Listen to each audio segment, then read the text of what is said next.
So tell me a little bit about how you found the role and decided to pick this as your next project.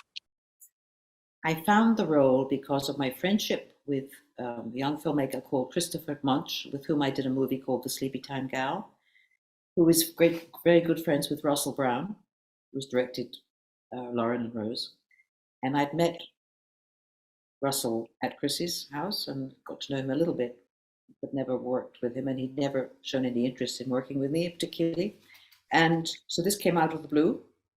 I was having dinner with them at Russell's house, and I was talking about my life and sort of being a little ironic about it, the working, what it's like doing a movie, or things that were not terribly fun. And apparently Russell said, "Wow, she's kind of playing sort of this." Somehow reminded him of his character that he'd written. It wasn't written for me. It was written, and he, I don't know, it was, and it came. He gave it to read, and I went, "Oh, this is awesome! This is a greatly written, wonderful part. Oh my God, do you think I could? Do I think I could do it? I don't know. Because the beginning of the story was this possibly troubled actress with a difficult personality, or something was a bit dodgy about her, and I knew I couldn't play that young part, but I wanted to play the part. I wanted the uneven parts. I wanted the faults of this person. I wasn't sure that the second part had enough faults, so that was a bit of a query, because I said if she suddenly straightens out, it'll be less interesting to me if she's kind of perfect. But so keeping the singing in there, not worrying about anybody's feelings in a restaurant, probably starting to sing, being a little difficult with the daughter, those things I relished to keep her uneven. And she did actually sing more in the original script, and I said I don't sing really. I mean, I really don't. I don't sing. We attempted possibly to work with a coach, and then I didn't have time to do it all. I was too busy. I just couldn't handle it. I used to do a lot of voice work, and I used to get my voice so that I could have possibly sung, but I hadn't been doing that for a few years. The man I used to study with died, and I somehow let it go, and I lost interest kind of. So that was reduced, and we went ahead with the film, and I was very excited to play this woman, and I felt sorry for her. She'd had some rough times, and I can relate to some of it, not all of it. Yeah. Now talk a little bit about your co-star, Kelly. You have a lot of intense dialogue with him, a lot of intimate scenes, back and forth talking. Talk about building up that rapport that you can play that. Kelly Batts was just a wonderful co-star, absolutely wonderful co-star. I liked him from the moment I saw him, which was why I did a reading with him. He read for Russell, and I did the lines off camera. And then I met him at Russell's house, and I watched him.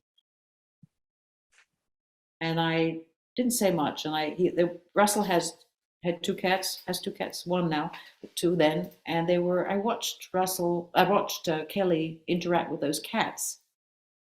And I got very clear feelings about him, who he was, underneath whatever we were going to have to play in the film.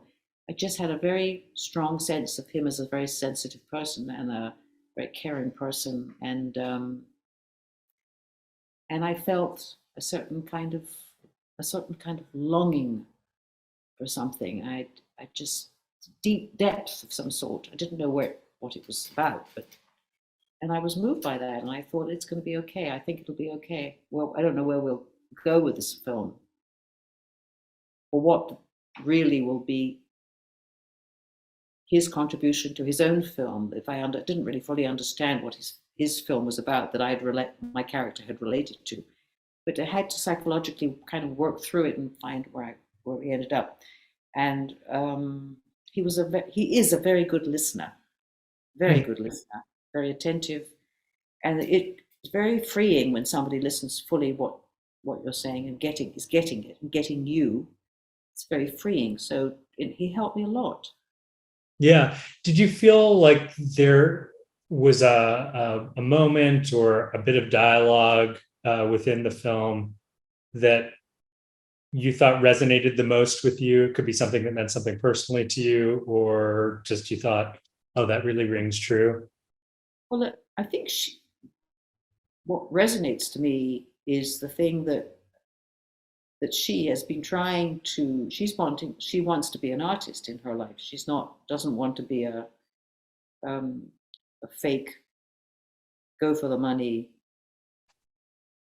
type, using the industry for self-glorification. I don't think that's what she's in. She's into being an artist. She wants to be an artist, as many people do, and they don't necessarily get there. But what the last part of the film, when she's coming towards her end, she talks about basically standing up to be an artist and to discourage him to take a job in some god-awful advertising thing for the sake of him getting. She sees that he needs, what's the word when you get attention? What's the word? Validation. Validation. His obsession with validation is horrifying to her. Horrifying. He's done one movie, he's got some success. He's craving that validation, and she feels it's excessive, and she feels she offers another way of getting validation from doing theatre, and she offers other alternatives, but he just poo-poos them. He doesn't even respect Shakespeare. He's very funny about Shakespeare. And she's been doing it long enough to know that probably the validation comes from a body of work, she says, a body of work, and that for her has become a truth. But she's still, at that point when the film starts, she's had the body of work, but it hasn't gone fully where she wanted. And so she still wants to do some great work, which he takes her into. He leads her into that. But he, in the meantime, kind of goes off into wanting validation after a rather short run of doing good work. So she's kind of pure in her way. She's kind of pure. I see her as very pure and a passionate artist. That's what I see. And she's had enough time doing it to.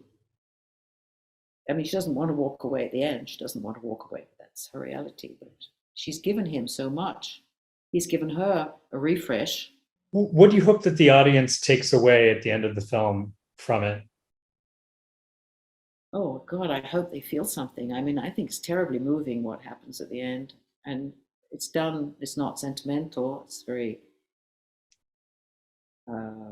it's not maudlin. It's not all, it's, you don't know what could happen.